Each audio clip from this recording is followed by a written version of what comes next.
My husband of 7 years demanded that we split all the household bills because he said he wouldn't support a gold-digging woman. The fork stopped halfway to my mouth when he cleared his throat in that particular way. You know the one. When someone's about to drop a bomb on your dinner and pretend it's casual conversation. So, I've been thinking, he said, not looking up from his perfectly seasoned chicken that I'd spent an hour preparing. Things need to change around here. I set down my fork carefully. 7 years of marriage had taught me to read the warning signs. The way he adjusted his collar, the slight pause before speaking, the laptop he'd positioned just within reach on the kitchen counter. What kind of changes? My voice came out steadier than I felt. He finally looked at me, and I saw something I'd never seen before. Cold calculation. Well, I've been doing some math, and frankly, this arrangement isn't fair to me anymore. What arrangement? This whole setup where I work my ass off every day while you— He gestured vaguely around our immaculate kitchen. Do whatever this is. The words hit like ice water. I'd left my marketing job 7 years ago when we got married. His idea, actually. A man should provide for his wife, he'd said back then. I want to take care of you. I'd been hesitant. I loved my career, but he'd been so insistent, so romantic about it. Now he was looking at me like I was some kind of parasite.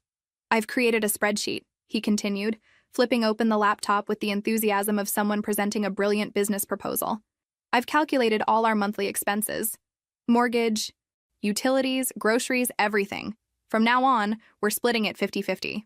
The screen showed a detailed breakdown of our life reduced to numbers. Mortgage, £2,947. Utilities, $340. Groceries, $580. Insurance, $420. The list went on and on, each item meticulously calculated. But I don't have a job, I said quietly. You asked me to quit, remember? He waved his hand dismissively. That was then. This is now.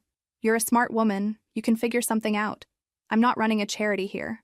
I stared at him, this man I'd loved, whose socks I'd been washing, whose meals I'd been cooking, whose mother I'd been tolerating for 7 years, and felt something shift inside me, something cold and sharp and calculating. So let me understand this, I said, my voice taking on a tone I barely recognized. You want me to pay half of everything. Starting when exactly? Starting next month. He smiled, clearly pleased with himself. I knew you'd be reasonable about this. You've always been so practical. I looked at the spreadsheet again, noting every detail. The mortgage on the house I'd turned into a home, the utility bills for the electricity I used to iron his shirts, the grocery money for the food I planned, bought, and prepared. Okay, I said. He blinked, apparently surprised by how easily I'd agreed. Okay? Yes, you're absolutely right. If we're going to be roommates instead of husband and wife, we should split everything equally. I smiled, and something in my expression must have registered because he shifted uncomfortably. That's great. Honey, I'm glad you understand. But I could see it in his eyes. He'd expected a fight. Maybe tears, definitely begging. Instead, he got agreement, and it was clearly unsettling him. I picked up my fork and took another bite of the dinner I'd prepared. This is delicious, isn't it? I really outdid myself tonight. Yeah, it's good, he mumbled, suddenly focused intently on his plate. As I chewed, my mind was already working. If he wanted to play this game, I'd play it. But he'd just made one crucial mistake. He'd assumed I was the same woman who'd agreed to quit her job 7 years ago. He had no idea what he'd just unleashed. The next morning, I woke up at my usual time, 6:30. But instead of padding to the kitchen to start the coffee and lay out his clothes for work, I rolled over and went back to sleep. At 7:15, I heard his alarm go off. Then again at 7:25. By 7:30, I could hear him stumbling around the bedroom, clearly confused by the absence of his usual routine. Honey? His voice drifted from the kitchen. Where's the coffee? I pulled my pillow over my head and smiled. Let the games begin.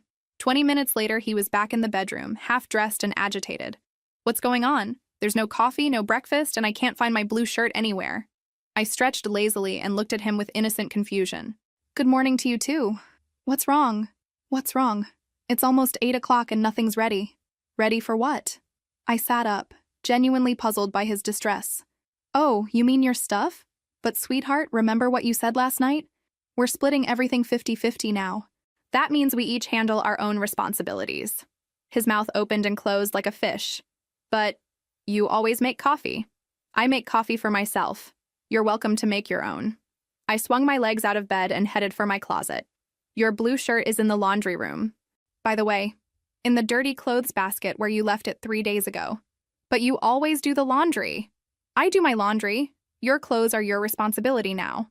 I pulled out a beautiful dress I hadn't worn in months, something I used to save for special occasions that never came. This arrangement was your idea, remember? Equal partners, equal responsibilities. I could practically see the gears grinding in his head as he tried to process this new reality. He'd wanted a business arrangement, and I was giving him exactly that. "This is ridiculous," he muttered, stomping toward the laundry room. "You're being petty." "I'm being practical," I called after him. "Just like you said I was." While he crashed around looking for clean clothes, I made myself a single cup of coffee in my favorite mug, the one he usually grabbed because it was bigger. I scrambled one egg, toasted one slice of bread, and sat down to eat in peaceful silence. He reappeared 20 minutes later in a wrinkled shirt that didn't match his pants, his hair still messy because he couldn't find the hair product I usually set out for him. "You look nice," I said pleasantly. "Very authentic." He grabbed his keys with unnecessary force. "This is insane. I'm going to be late for work." "Traffic's pretty bad around this time," I agreed. "You might want to leave a few minutes earlier tomorrow. Oh, and don't forget to pick up milk on your way home. We're out." "Pick up milk? That's your job." I looked at him with genuine surprise. "My job? I thought I didn't have a job, remember? Besides, you drink milk too. If you want it in the house, you'll need to contribute to making that happen." The look on his face was priceless, like he was finally understanding what 50-50 actually meant. After he left, slamming the door hard enough to rattle the windows, I sat back down with my coffee and pulled out my phone. Time to do some research. I started with my old LinkedIn profile, dormant for 7 years but still there. Then I opened a new document and began making lists. My skills, my contacts, my options. At the bottom of the page, I wrote, "Day 1 of independence." The house felt different without the weight of his expectations. Lighter somehow. For the first time in years, I wasn't rushing to complete his to-do list before he got home. Instead, I was making my own. 2 weeks into our new business arrangement, I discovered just how expensive 50-50 could be for him. I was folding my laundry when I noticed my favorite white blouse had turned a lovely shade of pink. Not the romantic blush pink you might choose deliberately, but the tragic pink that happens when someone throws a red sock into a white load. I found him in the living room, sprawled on the couch watching sports highlights. "We have a problem," I announced, holding up the ruined blouse. He barely glanced away from the TV. "What now?" "You damaged my property. This blouse cost $95 and now it's unwearable." "It's just a shirt," he shrugged. "Throw it out." "I will. Right after you reimburse me for it." That got his attention. "Reimburse you? For what?" "Property damage. You put your red gym shirt in with my whites despite the clear laundry basket separation system I established. Your negligence? Your responsibility." I pulled out my phone and showed him a screenshot of the blouse from the store's website. $95. "This is insane. We're married. We're business partners now, remember? And business partners compensate each other for damages." I sat down across from him with my most reasonable expression. "Unless you're suggesting we go back to the old arrangement where we share everything?" The trapped look on his face told me everything I needed to know. "Fine," he muttered. "I'll pay for your stupid shirt." "Thank you, I'll take cash." Over the next few days, I implemented a comprehensive damage assessment system. When he left coffee rings on the dining room table, I'd spent hours refinishing, $15 wood restoration fee. When he used my expensive shampoo because he'd forgotten to buy his own, $12 replacement cost. When he ate the last of the Greek yogurt I'd specifically bought for my breakfast, $7.38, plus inconvenience fee for the extra trip to the store. I kept meticulous records in a little notebook I'd labeled partnership expenses. The breaking point came on a Thursday afternoon. I'd left work early from the part-time consulting job I'd finally landed and came home to grab some files I'd forgotten. As I approached the front door, I could hear him talking on the phone. "I know it's been tough, babe, but I'm working on it. The whole splitting expenses thing is going better than I expected." No, she's not suspicious at all. She actually agreed to it right away. "Yeah, I should be able to send you more money starting next month." I stood frozen on my own doorstep, key halfway to the lock.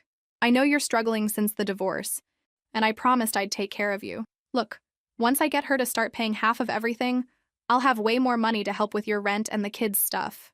The pieces clicked into place with sickening clarity. This wasn't about fairness or equal partnership. This was about funding his ex-girlfriend's life while keeping his wife as unpaid household labor. "She's been playing housewife for 7 years. His voice continued, dripping with contempt. It's about time she contributed something real. Besides, what's she going to do? Leave? She hasn't worked in years. She needs me more than I need her. I backed away from the door, my hands shaking with rage. Not just anger, pure, crystalline fury mixed with humiliation. How long had he been planning this? How long had he been talking about me like I was some pathetic dependent while secretly funneling money to another woman? I got back in my car and drove around the block 3 times before I trusted myself to walk through that door without doing something irreversible. When I finally entered, he was off the phone, acting like nothing had happened. "You're home early," he said casually. "Forgot some paperwork." My voice sounded normal, which surprised me. "Hey, I've been thinking about our partnership arrangement." He looked up warily. "Yeah? I think you're absolutely right. If we're going to be true business partners, we need to do this properly." I smiled, and something in my expression made him lean back slightly. "I mean really properly. Full accountability, complete transparency, the works." "What do you mean?" "Well, for starters, I think we should each contribute our partnership agreements to writing. Spell out exactly what each partner is responsible for, what the financial obligations are, maybe even include some performance metrics." The color drained from his face. "That seems a little extreme." "Extreme? For business partners?" I tilted my head, studying him like he was a fascinating specimen. "I thought you'd appreciate the professional approach. After all, if we're going to be partners, we should treat it like any other business relationship. Don't you think?" He mumbled something about thinking about it and retreated to his office. I went to the kitchen and opened my notebook to a fresh page. At the top, I wrote, "Partnership Dissolution Planning." The doorbell rang at 8:30 on a Saturday morning, which could only mean one thing. His mother had arrived unannounced, as was her cherished tradition. I answered the door in my pajamas and robe, coffee mug in hand, completely unbothered by my appearance. The old me would have panicked, thrown on real clothes, and spent 10 minutes apologizing for the state of the house. "Oh," she said, taking in my casual attire with obvious disapproval. "You're not dressed." "Good morning to you, too. Come in." I stepped aside, genuinely curious to see her reaction to the current state of our home. She walked into the living room and stopped dead. His side of the room was a disaster zone. Dirty clothes draped over furniture, takeout containers stacked on the coffee table, newspapers scattered across the floor. My side was immaculate, with fresh flowers and neatly arranged books. "What in heaven's name happened here?" she gasped. "Oh, that's your son's area. I only manage my own space now." I settled into my clean chair and sipped my coffee peacefully. "Where is he?" "Still sleeping. He was up late trying to figure out how to work the washing machine." Her face turned an interesting shade of purple. "You didn't help him? Why would I? He's a grown man." I studied her over my mug. "Would you like some coffee?" "I have enough for one more cup." "This is outrageous." She marched toward the kitchen, and I heard her sharp intake of breath as she discovered the division there too. One side spotless, the other looking like a tornado had hit it. She stormed back, her perfectly coiffed hair practically vibrating with indignation. "What kind of wife are you? This house is a disaster." "Actually, half the house is a disaster. My half is quite nice." I gestured around my pristine living space. "The disaster half belongs to your son. Don't be ridiculous. A wife's job is to maintain the home." I set down my coffee and looked at her with genuine curiosity. "According to whom?" "According to common decency. To the way things are supposed to be." I stood up and walked to the kitchen, returning with a folder I'd prepared for exactly this moment. "You might want to see this before you continue." I handed her the printed copy of his spreadsheet, the one where he'd calculated every household expense and declared that I needed to pay half because I was, in his words, freeloading. She stared at the document, her mouth opening and closing silently. "Your son decided we should be business partners instead of husband and wife," I explained pleasantly. "Equal financial responsibilities, equal domestic responsibilities." This was entirely his idea. But you're supposed to what? Pay half the bills and do all the housework?" I laughed, and the sound was lighter than I'd felt in months. "That's not a partnership. That's a scam." She looked around again, as if seeing the situation with new eyes. "He didn't mean—" "Oh, he meant it. He spent considerable time creating this spreadsheet. He was very proud of his mathematical skills." I took the document back from her trembling hands. "Would you like me to show you the part where he calculated that my 7 years of unpaid household management was worth $0? The fight went out of her all at once. She sank onto his dirty couch, apparently not caring about the takeout containers. I raised him better than this, she whispered. Did you? I asked, not unkindly, because this level of entitlement doesn't develop overnight. Heavy footsteps on the stairs announced his arrival. He appeared in rumpled pajamas, hair sticking up at odd angles, clearly unprepared for his mother's visit. Mom, what are you doing here? I came to see why your wife isn't taking care of you properly, she said flatly. Instead, I find out you've turned your marriage into some kind of business arrangement. He shot me a look that could have melted steel. She's been filling your head with nonsense. Nonsense? His mother held up the spreadsheet. You documented it yourself. The silence stretched uncomfortably. I watched him realize that he couldn't deny what was written in his own hand, couldn't dismiss his mother's concerns the way he'd been dismissing mine. Look, it's complicated, he finally said. You don't understand the whole situation. Then explain it, his mother demanded. He looked between us, clearly calculating his options.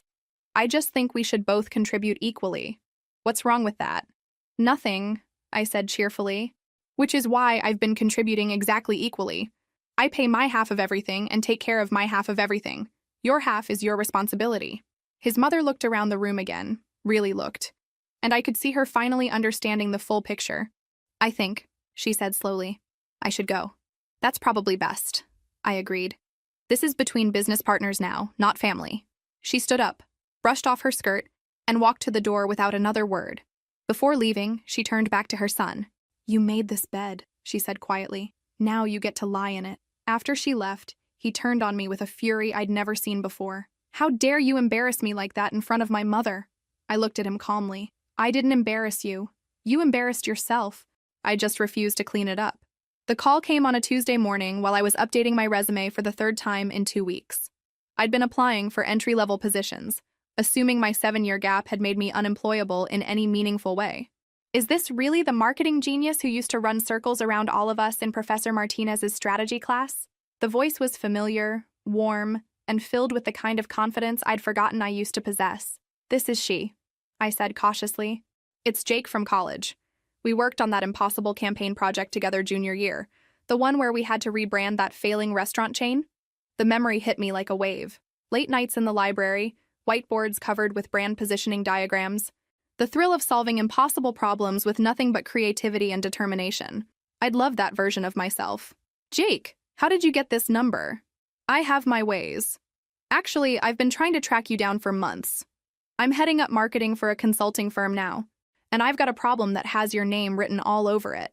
I haven't worked in 7 years, I said automatically, the disclaimer I'd been giving every potential employer. So? You haven't had a lobotomy. Your brain is still in there, right? I laughed despite myself. Last I checked. Good enough for me. We've got a client who's hemorrhaging customers, and 3 different agencies have failed to figure out why. I need someone who can think differently, see patterns other people miss. Sound familiar? It did. It sounded exactly like the person I used to be. Jake, I appreciate the thought, but I'm not exactly interview ready. I'd need time to prepare, to brush up on current trends. Skip the interview. I've already seen your work. Remember that portfolio from senior year? I kept a copy. Still reference it sometimes. His voice turned serious. Look, I know you disappeared after college, got married, did the domestic thing, but talent doesn't expire. If anything, life experience probably made you sharper. The conversation lasted 45 minutes. By the end, I had a consulting contract that paid more per month than my husband made in 2. There's one condition, Jake said as we wrapped up. I'm going to need you to travel occasionally. Client meetings, strategy sessions. That going to be a problem? I looked around my half of the immaculate house, then at the disaster zone that was his half. Not at all. The first client meeting was a revelation. I walked into a conference room full of expensive suits and felt something click back into place. A part of myself I'd packed away so long ago I'd forgotten it existed. So, the client said, sliding a folder across the table, 3 agencies have told us we need to completely rebrand, change our entire business model. What do you think? I spent 20 minutes reviewing their materials, then looked up. I think those agencies were trying to justify their fees instead of solving your problem. The room went quiet. Your brand isn't the problem. Your customer service is. Specifically, your phone system routes people through 7 different departments before they reach someone who can actually help them. Your customers aren't leaving because they don't like your product. They're leaving because buying from you is exhausting. I spent the next hour walking them through a complete customer journey analysis I'd improvised on the spot. By the time I finished, the CEO was taking notes. "This is exactly what we needed," he said. "When can you start?" Jake walked me out afterward, grinning like he'd won the lottery. "That was brilliant. Absolutely brilliant. I'd forgotten how good you were at cutting through the noise." "I'd forgotten too," I admitted. He stopped walking and looked at me seriously. "Can I ask you something? Why did you stop? You were the most ambitious person in our graduating class. I always figured you'd end up running your own agency by now." The question hit harder than I expected. "I got married. My husband wanted me to focus on the home. And you wanted that too?" I opened my mouth to give the automatic response I'd been giving for 7 years. That it had been my choice. That I'd wanted to be a supportive wife. But standing there in my professional clothes, fresh from solving a problem that had stumped 3 established agencies, I couldn't make the words come. "I don't think what I wanted mattered much," I said finally. Jake's expression darkened. "That's not okay." "No," I agreed, surprising myself with how calm I sounded. "It's not." He walked me to my car, and as I drove home, I felt like I was seeing everything with new eyes. The strip malls and office buildings I passed weren't just scenery anymore. They were possibilities, opportunities, places where my skills mattered, where my ideas had value. When I pulled into my driveway, I sat for a moment before going inside. The house looked different somehow. Smaller. Less like a castle and more like what it actually was, just a building. Inside, I found him at the kitchen table with his laptop, surrounded by bills and that infamous spreadsheet. "How was your day?" he asked without looking up. "Productive." I set my purse down and loosened my blazer. "I got a consulting contract. Good money." Now he looked up. "That's great. How much money?" I named the figure, and his eyes widened. "That's more than I make." "I know." I smiled. "Looks like I won't have any trouble paying my half of the bills after all." The expression on his face was complicated. Surprise, worry, and something else I couldn't quite identify. Something that looked almost like fear. For the first time in 7 years, I understood why. She showed up on a Saturday afternoon while he was at his brother's house, probably complaining about his unreasonable wife who dared to expect equal treatment in her own home. The doorbell rang, and I opened it to find a woman about my age with tired eyes and highlighted hair that needed touching up. She was pretty in a worn-down way, like someone who'd been fighting battles for too long. "You must be his wife," she said, as if that explained everything. "I am, and you must be the ex-girlfriend he's been financially supporting." I leaned against the door frame casually. "Would you like to come in?" Her confident expression faltered. What?" "Come in," I repeated, stepping aside. "We should talk." She followed me into the living room, clearly thrown by my calm demeanor. I could practically see her recalibrating, trying to figure out why I wasn't screaming or throwing things. "Look," she started, perching nervously on the edge of the couch. "I know this is awkward, but I'm worried about him. He's been so stressed lately, and I think you don't understand how hard he works." "Oh, I understand perfectly." I settled into my chair with a cup of tea I'd been drinking when she arrived. "He works very hard to maintain 2 households on one salary." The color drained from her face. "I'm sorry? He's been sending you money, hasn't he? That's why he suddenly decided we needed to split all our expenses 50-50. More money for him means more money for you." She started to deny it, but I held up my hand. "Before you waste energy on lies, you should know I've seen the evidence." I walked to my desk and pulled out a folder I'd prepared weeks ago. Bank statements with highlighted transfers, screenshots of text messages I'd found on the phone bill, credit card charges to a florist in her neighborhood.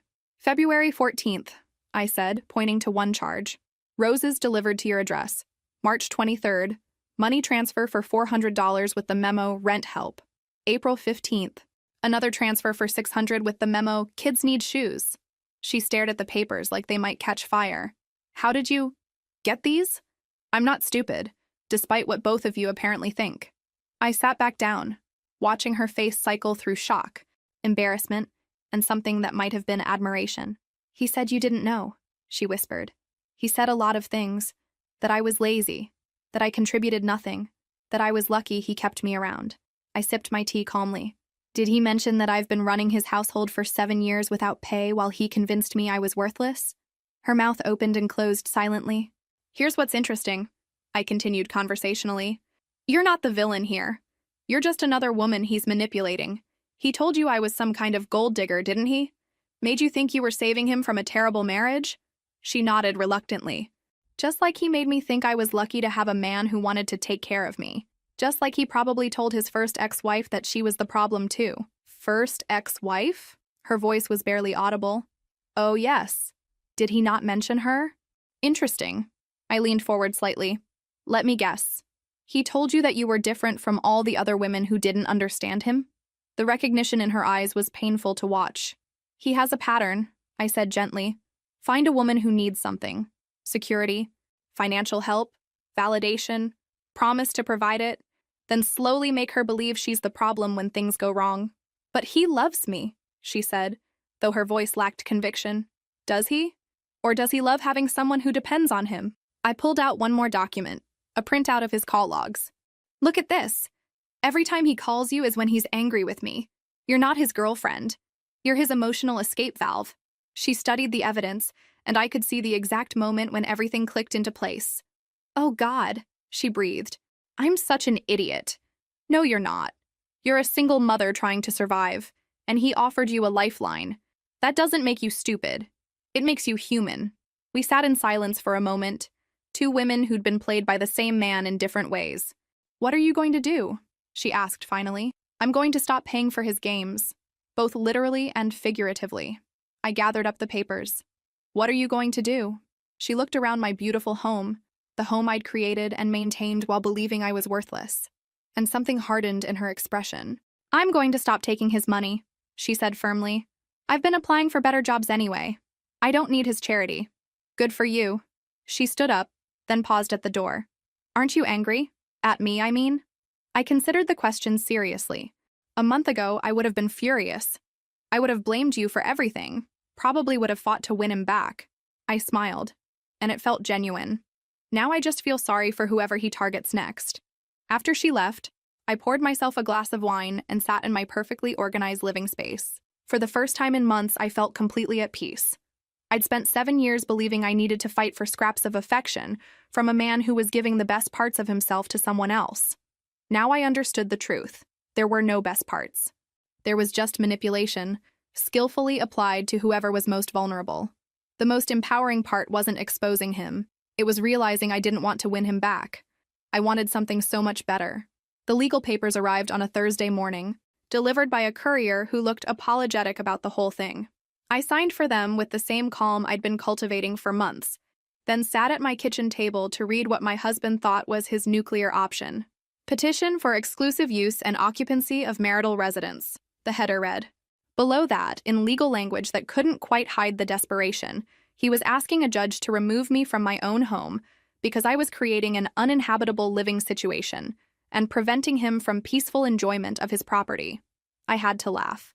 After 7 years of free housekeeping, cooking, and emotional labor, he was now claiming I was the problem because I'd stopped providing those services for free. The hearing was scheduled for the following Tuesday. I spent the weekend preparing, and by Monday night, I had 3 binders full of evidence that told a very different story than the one he was trying to sell. Tuesday morning, I dressed in my best suit, the one I'd bought for client meetings, and arrived at the courthouse early.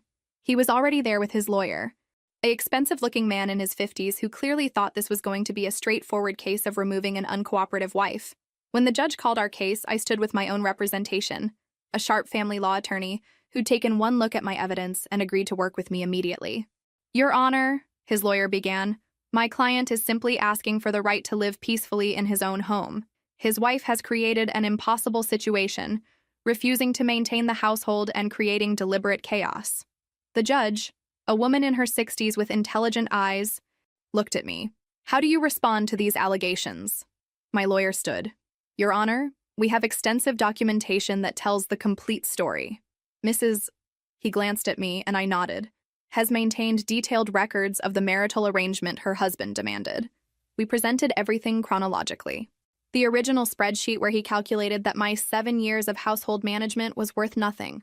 Bank records showing money transfers to his ex-girlfriend. The written log I'd kept of every time he'd expected me to clean up after him, while simultaneously demanding I pay half of everything. Furthermore, my lawyer continued, Mrs. has been gainfully employed for the past 2 months and is fully capable of meeting her financial obligations. The issue isn't her inability to contribute. It's her husband's expectation that she should pay equally while providing all domestic labor for free. The judge studied the documents for what felt like an eternity. When she finally looked up, Her expression was not sympathetic to his cause. "Let me make sure I understand this correctly," she said to his lawyer. "Your client decided unilaterally that his wife should pay 50% of all household expenses, despite having been out of the workforce for 7 years at his request." "Well, Your Honor, circumstances change." "Indeed they do." The judge's voice was dry. "And it appears circumstances have changed in ways your client didn't anticipate." She turned to him directly. "Sir, did you create this spreadsheet?" He shifted uncomfortably. "Yes, but...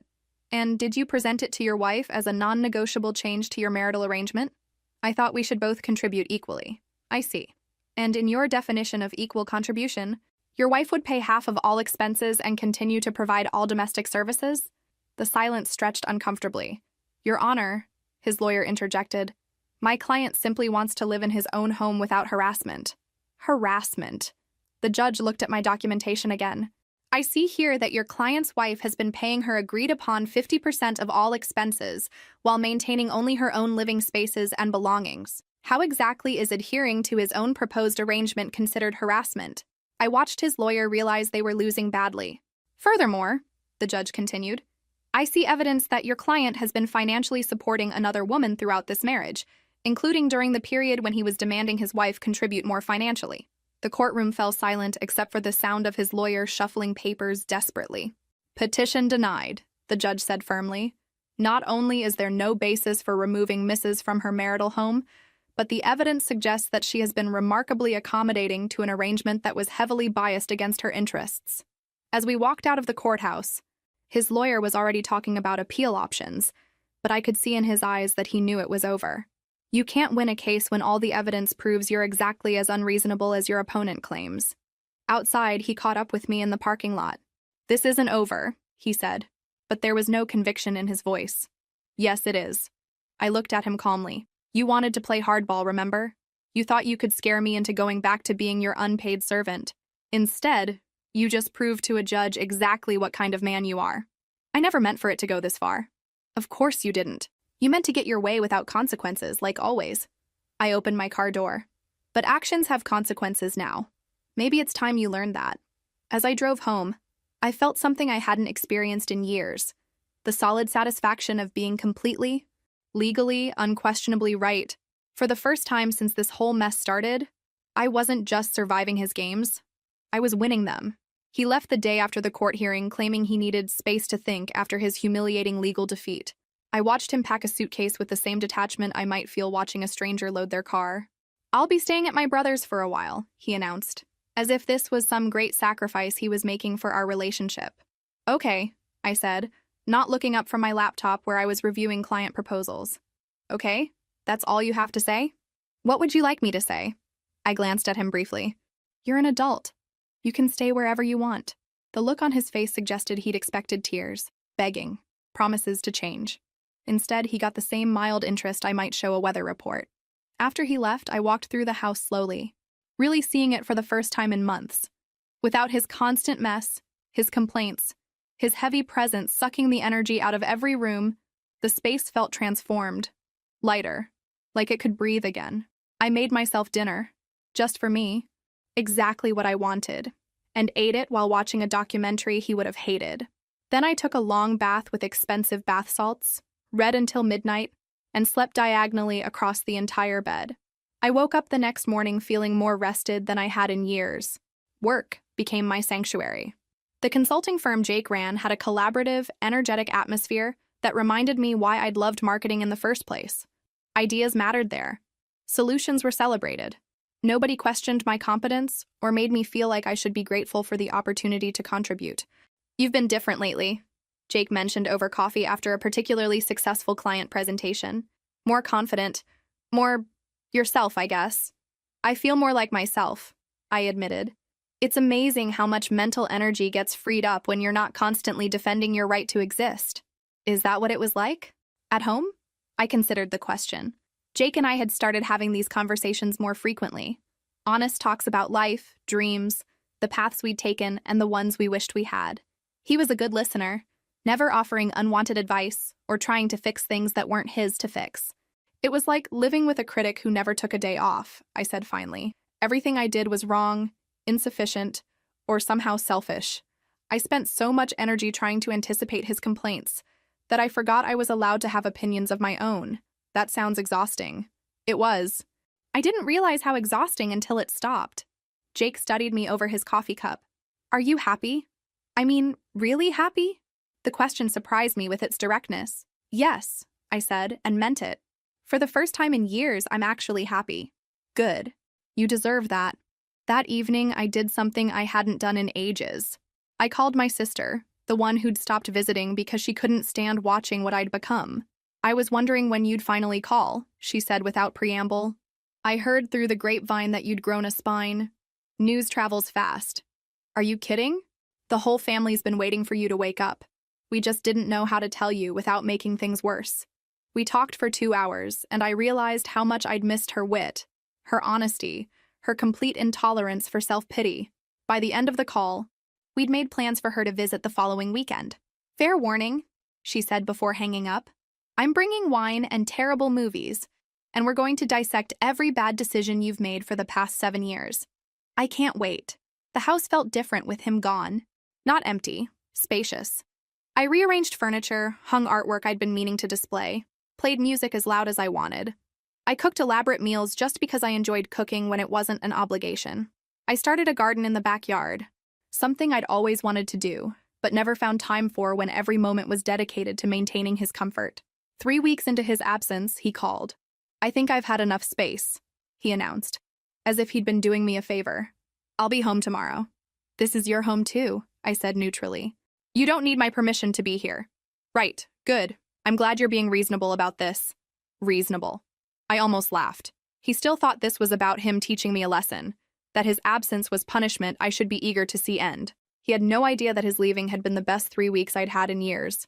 I'll see you tomorrow then, I said, and hung up before he could say anything else. I spent that evening looking around my peaceful, organized, joyful home and preparing myself for the return of chaos. But something had fundamentally changed during his absence. I'd remembered who I was without him, and that person was someone I actually liked. Whatever happened next, I wasn't going back to being the woman who'd accepted crumbs and called it a feast. He came home looking like a man who'd been hit by a truck. Gone was the cocky confidence he'd worn when he left. Instead, he dragged himself through the front door like someone carrying invisible weights.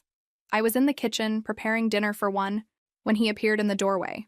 His clothes were wrinkled, his eyes were red-rimmed, and he had the general appearance of someone who hadn't been sleeping well. We need to talk, he said without preamble. About what? I continued chopping vegetables, not bothering to look up. About us. About this whole mess. He slumped into a chair at the kitchen table, the same spot where he'd presented his infamous spreadsheet months ago.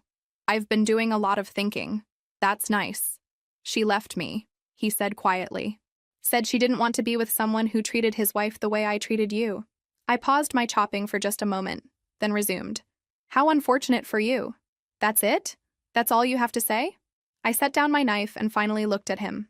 What I saw was a broken man, but I felt nothing. No satisfaction, no pity, no anger. Just a vast, echoing emptiness where my feelings for him used to live. What would you like me to say? That I'm sorry she finally saw who you really are? That I'm pleased you got a taste of your own medicine? I shrugged. I honestly don't care enough about your relationship with her to have an opinion. He flinched like I'd slapped him. How can you be so cold? Cold? I considered this. I'm not cold, I'm just done. Done with what? Done with caring about your feelings while you ignore mine. Done with making your problems my responsibility. Done with accepting scraps and calling it love. I turned back to my cooking. I'm done with you. The silence stretched between us, heavy with the weight of 7 years of accumulated resentment and disappointment. I want to fix this, he said finally. I know I screwed up. I know I hurt you. But we can work through this, right? People change. I can change. I laughed, and the sound surprised both of us. It wasn't bitter or angry, just genuinely amused by the absurdity of the situation. Do you remember what you said when you wanted me to quit my job? I asked. What does that have to do with anything? You said a real man takes care of his wife. You said you wanted to provide for me, protect me. You made it sound romantic, noble even. I moved to the stove, still not looking at him. Do you remember what you said when I told you I missed working? He was quiet. You said I was being selfish, that a good wife supports her husband's dreams instead of chasing her own fantasies. You made me feel guilty for wanting something beyond your kitchen. I was wrong about that. Were you? Or are you just saying that because your backup plan fell through? I turned to face him fully.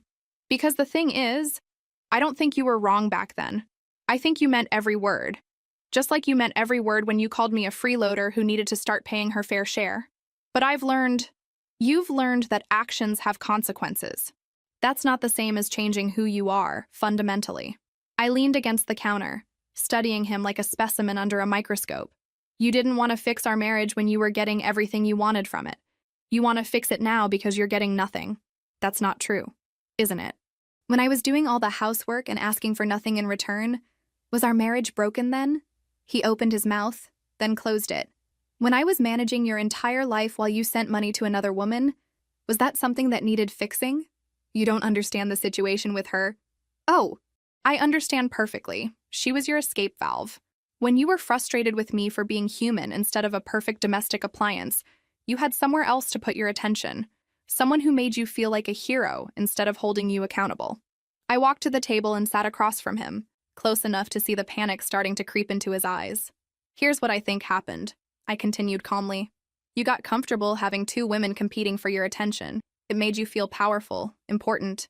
But then I stopped competing, and she got tired of being with someone who treats women like disposable conveniences. Now you're alone, and suddenly our marriage is worth fighting for. I love you, he said desperately. I know I didn't show it, but I do love you. Maybe you do. In whatever way you're capable of loving someone. But here's the thing. I don't love you anymore. The words hung in the air between us, simple and final. I don't love the man who convinced me I was worthless while I made his life perfect. I don't love the man who called me a gold digger for wanting basic respect. And I definitely don't love the man who's only here because his plan B didn't work out. He stared at me like I was speaking a foreign language. But I can change, he said again, his voice cracking. I can be the man you need me to be. That's the problem, I said gently. I don't need you to be anything. I don't need you at all. I started packing the next morning while he was at work, methodically going through 7 years of accumulated life, and taking only what was truly mine. It was surprising how little that turned out to be. My clothes, my books, my laptop, a few pieces of jewelry that had belonged to my grandmother. Everything else was either his or something we'd bought together back when together meant something. I was folding my last sweater when I heard his car in the driveway. He wasn't supposed to be home for hours, but apparently word travels fast when someone calls out of work to prevent their spouse from leaving. What the hell is this? He stood in the bedroom doorway, staring at the suitcases lined up on the bed. I'm moving out. I continued packing calmly. I found a furnished apartment downtown, close to work. You can't just leave. Actually, I can. I'm an adult with a job and my own income. Leaving is well within my capabilities. He rushed to the suitcase I was packing and started pulling clothes back out. Stop this. We need to talk about this rationally. I gently but firmly took my blouse back from his hands. There's nothing to discuss. I told you last night. I'm done. But you can't mean that. People don't just throw away 7 years of marriage. I'm not throwing it away. You already did that when you decided I was worth less than your ex-girlfriend. I zipped the suitcase closed. I'm just finally accepting what you taught me. He sat heavily on the bed, looking around the room like he was seeing it for the first time. Where will you go? What will you do? I told you, I have an apartment. As for what I'll do, I'll work, pay my bills, and live my life. You know, all the things I've been doing for the past few months. But what about us? What about this house? What about our life together? I paused in my packing and really looked at him. He seemed genuinely confused, as if he couldn't understand why actions might have permanent consequences. Our life together was me serving you, while you convinced me I should be grateful for the privilege. That's not a life I want anymore. I said I'd change, and I believe you think you would try. But change requires understanding what was wrong in the first place, and you still don't get it. I picked up the last suitcase. You think this is about the money you gave her? Or the chores you didn't do? Or the bills you wanted me to split? Those were just symptoms. Symptoms of what? Of the fact that you never saw me as an equal partner. I was either a service provider or a burden, depending on what you needed at the moment. That's not love. That's ownership. I walked toward the door, and he scrambled to follow me. Please don't do this. I'm begging you. I'll do anything. I stopped at the front door and turned back to him one last time. Do you know what you could have done 6 months ago that would have saved this marriage? He shook his head desperately. You could have said, thank you. Just once. You could have acknowledged that I'd been contributing to this relationship all along, even if it wasn't in the form of a paycheck. You could have treated me like a partner instead of like hired help who wasn't working out. I can say thank you now. It's too late. I opened the door. Thank you only matters when it's sincere, not when it's strategic. The moving truck was waiting outside. I'd arranged everything while he was at work, efficient as always. As the movers loaded my belongings, he stood on the front porch looking lost. How am I supposed to live here without you? He called out. The same way I lived here with you, I called back. You'll figure it out. The apartment was small but bright, with big windows and hardwood floors that reflected the afternoon sunlight. It came furnished with simple, clean furniture that was nothing like the heavy, expensive pieces we'd accumulated together. I loved it immediately. That first night, I sat on my new couch eating takeout from my favorite Thai place, the one he'd always complained was too spicy, and felt something I hadn't experienced in years. Complete peace. No one was going to come home and criticize the way I'd arranged the throw pillows. No one was going to leave dirty dishes in my clean sink. No one was going to make me feel like I needed to justify my existence or apologize for taking up space. I was alone, and it was glorious. My phone rang around 9 o'clock. His name appeared on the screen, and I let it go to voicemail. Then it rang again, and again. Finally, I turned it off. The silence that followed wasn't empty. It was full of possibility, full of choices that were mine alone to make, full of a future that stretched ahead of me like an open road with no predetermined destination. For the first time in 7 years, I fell asleep without worrying about whether I'd done enough to earn my place in someone else's life. I was home. The first thing I did in my new apartment was buy flowers. Bright yellow sunflowers that I placed on the kitchen table where I could see them every morning. In my old life, flowers were an unnecessary expense, a frivolity that would have required justification and probably resulted in a lecture about fiscal responsibility. Now they were just beautiful, and that was reason enough. I spent the first weekend arranging my new space exactly how I wanted it.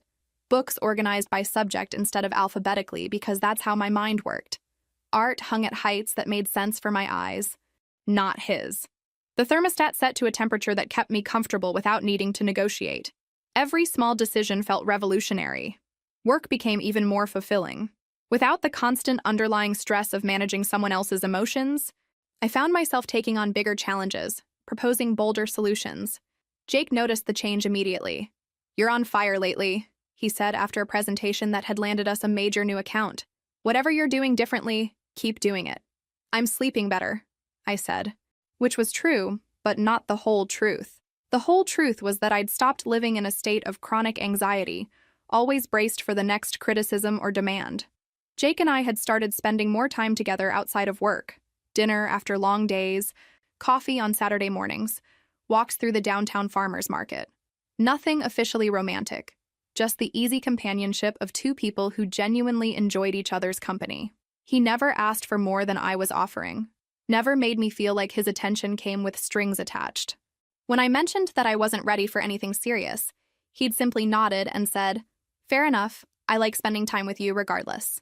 It was the first time in years that a man had accepted my boundaries without arguing, pouting, or trying to convince me I was wrong about my own feelings. "You know what's weird?" I told him one evening as we walked through the park near my apartment.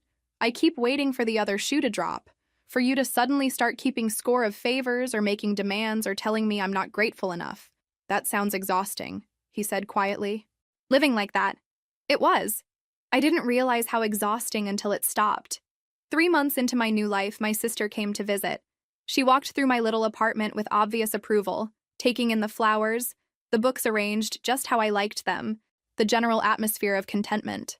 "You look different," she said over wine and takeout. "Younger somehow." "I feel younger, like I got my life back." "Are you dating Jake officially yet?" "We're taking it slow, really slow." I curled up in my favorite corner of the couch. It's nice not having to rush into anything. He's not going anywhere, and neither am I. Good for you. After 7 years of walking on eggshells, you deserve someone who lets you set the pace. My phone had stopped ringing weeks ago. The desperate voicemails had tapered off, then stopped entirely. I'd heard through mutual friends that he was struggling with basic household tasks, living off frozen dinners and wearing wrinkled clothes. Part of me had expected to feel guilty about this, but I didn't. His incompetence wasn't my emergency anymore. "Do you miss it at all?" my sister asked. "The marriage, I mean. Not him specifically, but the idea of it." I thought about the question seriously. I miss the marriage I thought we had in the beginning, the partnership I thought we were building. But that was mostly in my head anyway. The reality was me doing all the emotional labor while pretending we were a team. And now? Now I actually am free to build the life I want instead of constantly adapting to someone else's vision of what my life should look like. That night, after my sister had gone back to her hotel, I sat in my quiet apartment and made a list of everything I'd accomplished since leaving. The client accounts I'd secured, the friendships I'd rekindled, the hobbies I'd rediscovered, the simple pleasure of making decisions without having to justify them to anyone. At the bottom of the list, I wrote, "Learned that I don't need someone else to complete me. I was never incomplete." Jake texted around 10, asking how the visit with my sister had gone. We exchanged a few messages, easy and comfortable, before saying goodnight. No drama, no hidden meanings, no walking on eggshells trying to avoid saying the wrong thing. Just two people who enjoyed each other's company, building something at their own pace. As I got ready for bed, I caught sight of myself in the bathroom mirror. My sister was right. I did look younger. But more than that, I looked like myself again. The woman who used to have opinions, dreams, boundaries. The woman who used to know her own worth. She'd been there all along, just buried under years of being told she was asking for too much by wanting basic respect. I turned off the lights and settled into my comfortable bed, listening to the sounds of the city outside my window. Tomorrow would bring new challenges, new opportunities, new choices that were entirely mine to make. For the first time in years, I couldn't wait to see what came next. 6 months later, he appeared in the lobby of my office building like a ghost from a life I'd almost forgotten. I was coming back from lunch when I saw him sitting in one of the reception chairs, cleaned up and wearing a suit that actually fit properly. "Could we talk?" he asked, standing when he saw me. "Please, just 5 minutes." I looked at this man I'd once loved, once feared disappointing, once built my entire identity around pleasing, and felt nothing but mild curiosity about what had brought him here. 5 minutes, I agreed, leading him to a small conference room where we could speak privately. He looked nervous in a way I'd never seen before, like someone approaching a job interview for a position they desperately needed but probably wouldn't get. "You look good," he said, settling into the chair across from me.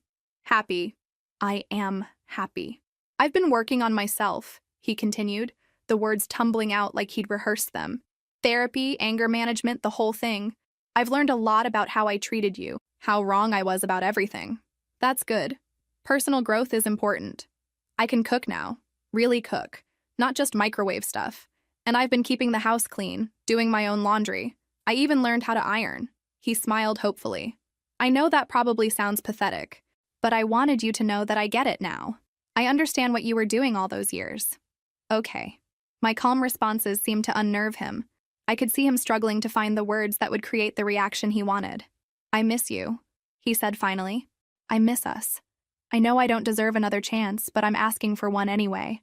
I can be the partner you needed me to be. I can be better." I studied his face, looking for any trace of the feelings that used to live there. The love, the hope, the desperate need for his approval. They were gone, replaced by something much more valuable, indifference. "I believe you," I said simply. "You do?" His face lit up with hope. "Yes. I believe you've learned to cook and clean and manage your own life. I believe you've gained some insight into how poorly you treated me. I even believe you're sincere about wanting to change." But it doesn't matter. The hope died in his eyes as quickly as it had appeared. 6 months ago, hearing you say these things might have meant something to me. A year ago, I would have been grateful just to hear you acknowledge that I'd been contributing to our relationship all along. I leaned back in my chair, completely relaxed. "But that woman is gone." "What do you mean?" "I mean, I don't need you to validate my worth anymore. I don't need you to appreciate my contributions or treat me like an equal partner. I already know I'm valuable, with or without your recognition." He stared at me like I was speaking in code. "The person you want back, the woman who would be grateful for crumbs of respect, who would rebuild her entire life around your improved behavior, she doesn't exist anymore. I outgrew her. But if I've changed, you probably have, at least somewhat. But here's the thing you still don't understand. This was never really about you changing. It was about me realizing that I didn't need you to." I stood up, signaling that our conversation was over. "I have a life now that makes me genuinely happy. Work that challenges me, friends who respect me, choices that are entirely my own. I wake up every morning excited about the day ahead instead of anxious about what I might do wrong. But we could have that together now. We could be real partners." "We could be," I agreed, but I don't want to be. Not with you, not with anyone who I'd have to train to see my humanity. I'd rather be alone and happy than partnered and constantly proving my worth. He looked devastated, like someone who just realized they'd lost something irreplaceable. Is there anything I can say? Anything I can do? You can be happy for me, I said gently. You can understand that this isn't about punishment or revenge. It's about me choosing a life where I don't have to fight for basic respect. I walked him to the elevator, and as the doors opened, he turned back one last time. I really do love you, he said. I know you do, in whatever way you're capable of loving someone. But I love myself more now, and that makes all the difference.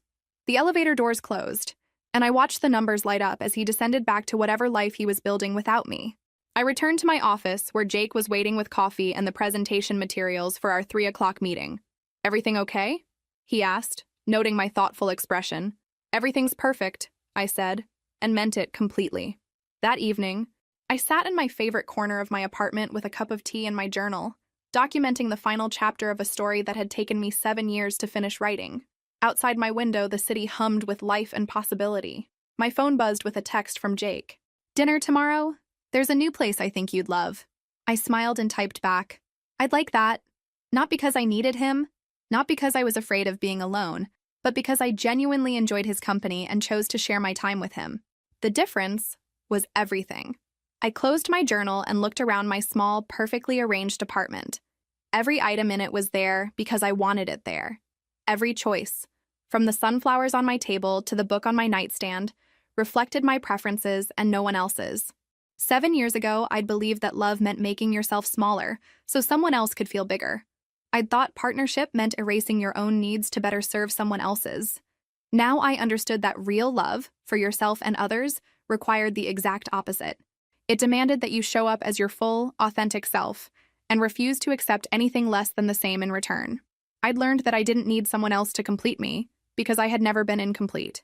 I'd learned that being alone was infinitely better than being with someone who made me feel lonely.